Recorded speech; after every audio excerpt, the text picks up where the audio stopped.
Àṣàbí Adé tuntun dé o. Mòdé kọ́lọ́kọ́ má lè roko, mòdé kọ́lọ́nà má lè rọ̀nà.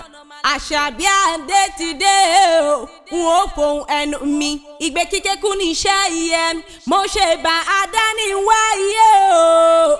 Mo ṣe bá àdáni wáyé, mo ṣe bá akọ́dá iye, mo ṣe bá aṣẹ̀dá ọ̀run.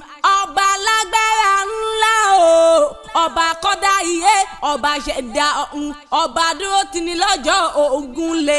Bẹ́ẹ̀ mọ̀ mí ń ojúwe ara tèmi. Èmi là ń ṣàbí ṣàǹtà tẹ́ẹ̀tì ń gbọ́ ti ìpẹ́ sí ń bí ké.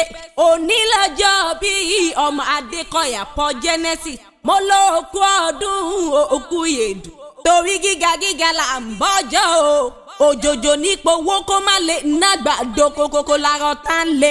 Ìwọ ò mà ní báwọn ṣọdún ìbànújẹ́. Ọdún ayọ̀ ló máa ṣe.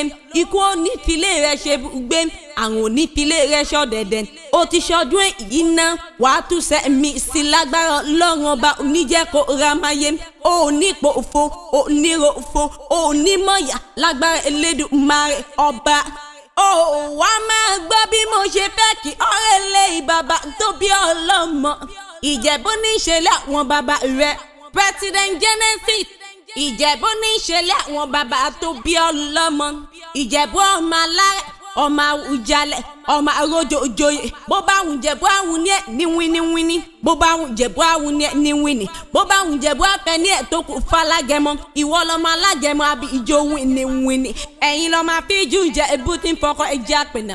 Ọmọ òun ṣe ni ọ̀yọ̀yọ̀ ń yọ̀, ọ̀yọ̀yọ̀ máa ń yọ̀ mọ́ òun ṣe ni ò lè pani. Ọmọ dúdú ló mọ bẹ́ẹ̀ ṣe níjọ́ tí pupa tó mọ bẹ́ẹ̀ ṣe kúkú sí nílé. Ọmọ mo rẹ́yẹ mama roko mo roko tán ẹyẹ ti lọ. Ọmọ mo níṣu ń lé rọ̀bẹ ọ̀bẹ tí ń bẹ̀lẹ̀ ẹ̀kan lẹ́yìn bàbá tó bí ọlọ́mọ. Lónìí mo rí baládọ̀ bàbá àtàwọn. Ọmọ ẹnigbó má dé, ọmọ ẹnigbó má ọmọ ẹnigbó kan àjòjì kan ò gbúdọ̀ wọ̀. Àjòjì tó bá wọ gbòòrò yóò dẹni bọ̀ nílé bàbá tó bí ọlọ́mọ.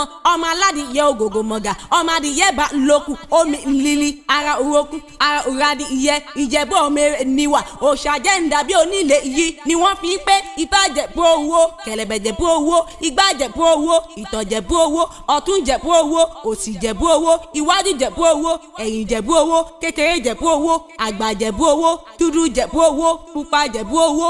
Gbogbo Ìjẹ̀bú tí mo mọ̀ ní lọ́wọ́lọ́wọ́.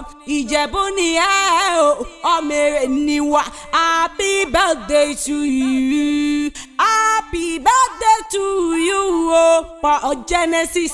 Happy birthday to you.